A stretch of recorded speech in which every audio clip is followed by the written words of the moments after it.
తూర్పుగోదావరి జిల్లా పెదేవంలో వింత వ్యాధితో గేదెలు మృత్యువాత పడడం కలకలం రేపుతోంది. మొదట పశువుల మెడపై తెల్లటి దద్దుర్లాంటి మచ్చ ఏర్పడుతోంది. ఆ తర్వాత 2 రోజుల పాటు గేదెలు గడ్డి నీరు తీసుకోకపోవడంతో వాటి ఉష్ణోగ్రత పడిపోయి చనిపోతున్నాయి.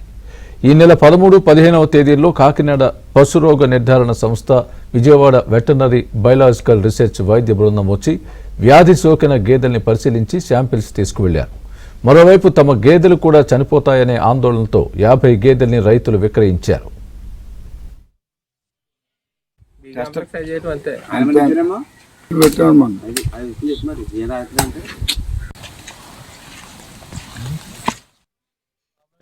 లివర్ అన్న కిడ్నీ డ్యామేజ్ ఉన్నట్టు తెలుస్తుందండి బ్లడ్ శాంపిల్స్ లో. ఎక్కువగా దానికి కారణం వచ్చేసరికి లెడ్ పాయిజనింగ్ కానీ ఏమన్నా హెవీ మెటల్ పాయిజనింగ్ వల్ల జరుగుతుంది ఎక్కువగా. అలాగా అది ఇంకా మన వాటర్ శాంపిల్ రిపోర్ట్ కూడా వస్తే అప్పుడు దాన్ని బట్టి మనకి ప్రాబ్లం ఎక్కడ ఉందో మనకు ఒక అంచనా వచ్చేస్తుంది.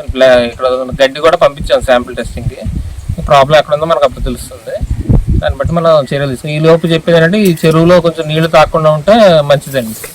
పెద్ద సుగంధ చెరువు అండి. సుగంధ చెరువు చుట్టుపక్కల ఉన్న గేదెలే ఎక్కువ మరణించడం జరిగింది. చెరువు చుట్టుపక్కల ఉన్న గేదెలే. ఈ గ్రామంలో సుమారు 25 గేదెలు మరణించడం జరిగిందండి.